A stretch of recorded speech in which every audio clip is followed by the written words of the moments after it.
ટૂંક જ સમયમાં ધારાસભ્ય ચેતરભાઈ વસાવા સાહેબની જામીન અરજી છે મંજૂર થવા જઈ રહી છે, ત્યારે ગુજરાતના ખૂણે ખૂણે એમના સમર્થકો છે બેનર સાથે આવી રહ્યા છે અને બધી જ જગ્યાથી જે રાજસ્થાનથી, ગુજરાતથી, મહારાષ્ટ્રથી પણ આવી રહ્યા છે. જેમ કહેવાય છે કે હવે ટૂંક જ સમયમાં જે હાઈકોર્ટમાંથી જે જામીન જે અરજી છે તે ટૂંક જ સમયમાં એમને બહાર થવા જઈ રહી છે. એટલે કે જે જામીન અરજી છે મંજૂર થવાની પૂરી શક્યતા છે વધી ગઈ છે. અને સાથે સાથે ઘણા લોકો એવું કહી રહ્યા છે કે જામીન અરજી છે મંજૂર નહીં થાય, પરંતુ ખરેખર થવાની પૂરી શક્યતા વધી ગઈ છે. ટૂંક જ સમયમાં આપણી ચેનલ પર નવા તો ચેનલને સબસ્ક્રાઇબ કરી લાઈક કરી નાખજો. અને તમને આ બધી જ ઘટના જ વિડીયો હું તમને આ ચેનલ પર પ્રોવાઈડ કરી રહ્યો છે. હાલ માનવામાં આવે તો ટૂંક જ સમયમાં એટલે કે થોડા જ કલાકમાં જે છે એ જામીન અરજી છે જે સુનાવણી થવા જઈ રહી છે કે રાજપીપળા જે સેશન કોર્ટમાં જામીન અરજી છે જે મંજૂર ના થઈ હતી એને લઈને જે હાઈકોર્ટમાં જે જામીન અરજી છે મૂકવામાં આવી હતી. અને ત્યારે 22 જુલાઈ એટલે કે આજના તારીખ પર આજે જે છે મંગળવાર થયો, આજે જે છે એમની જામીન અરજી છે મંજૂર થવા જઈ રહી છે. એટલે કે ટૂંક જ સમયમાં જે હાલ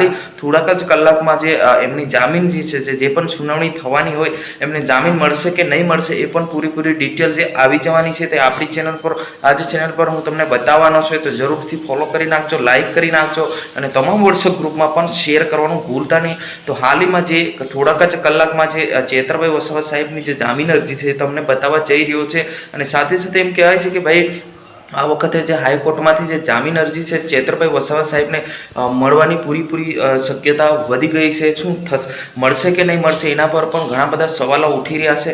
હાલે મેં આપણે વાત કરવામાં આવ્યો જે પણ માહિતી મળી રહી છે કે ભાઈ એટલે કે 12 વાગ્યાની આજુબાજુ જે જામીન અરજી છે તે ટૂંક જ સમયમાં મળવા જઈ રહી છે. તો કેવો માહોલ રહેશે, ત્યાં પરમિશન આપશે કે નહીં આપશે એ પણ મોટો સવાલ ઊભો થઈ રહ્યો છે. જ્યાં મિત્રો જરૂરથી તમને હું બતાવવાનો છું હાલ જે ટૂંક જ સમયમાં જે માહિતી છે આપણને મળવા છે. ફોલો કરી નાખજો. તાત્કાલિક આપણે નવા વિડીયોની અંદર મળશું. આજની વિડીયોની અંદર બસ આટલું. જય હિન્દ, વંદે માતરમ.